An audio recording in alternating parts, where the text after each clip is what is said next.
روزے سے قہر نفس ہوتا ہے، کا مطلب نفس کو مغلوب کیا جاتا ہے روزے کے ذریعے، ورنہ یہ نفس ظالم ہو جائے گا۔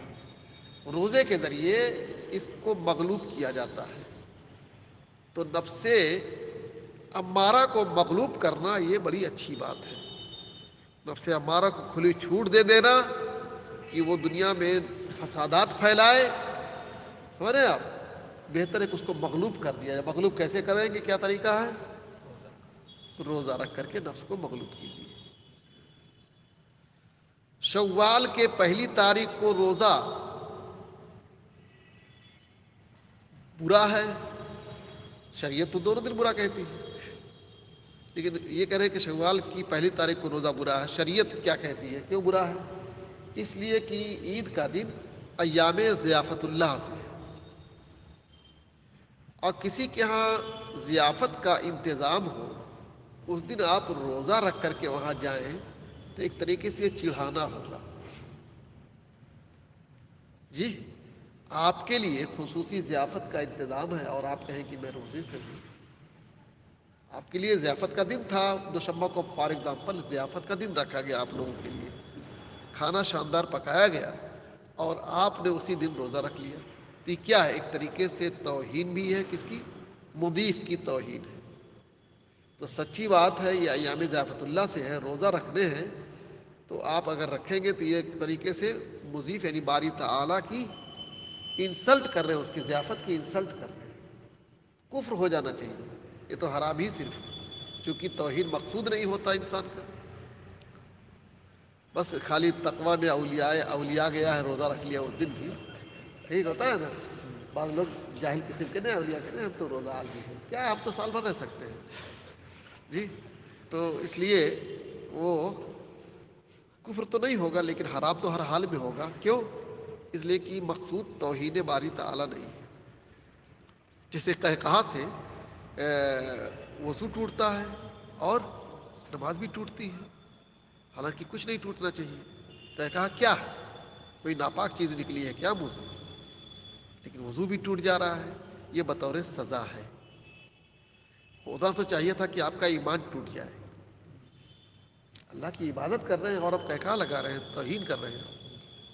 جسے ہمارا سبق پڑھایا جا رہا ہے یہاں پہ، آپ ہاں ہنسیں تو یہ ہماری انسلٹ ہے، بغیر ہنسی کے بعد کہ آپ ہنسیں، تالی پیٹنے لگے، ہے نا، تو یہ سب کیا ہے؟ انسلٹ ہے ایک طریقے سے۔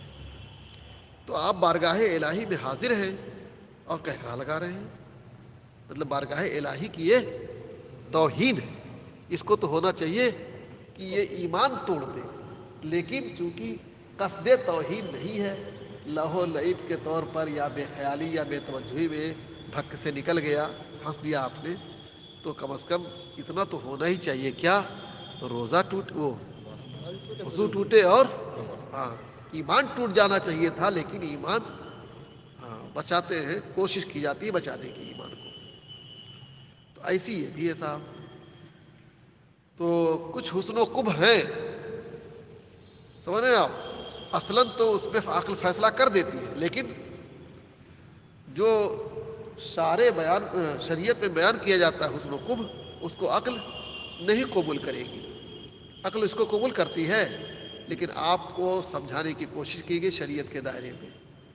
اب ایام ضیافت اللہ ہونا، کس کو اللہ نے کہا تھا کہ ہم تمہاری ضیافت کریں گے؟ شریعت ہی سے نہ اس کو جانا ہے، عقل تھوڑی اس کو جانتی ہے کہ اللہ سال میں ایک مرتبہ ضیافت کرے گا جی، یا 5 دن ضیافت کرے گا۔ روزہ رکھنے کے لیے 5 دن منع ہے نا، کون کون دن؟ ایام نہر، ایام نہر کتنے دن ہے؟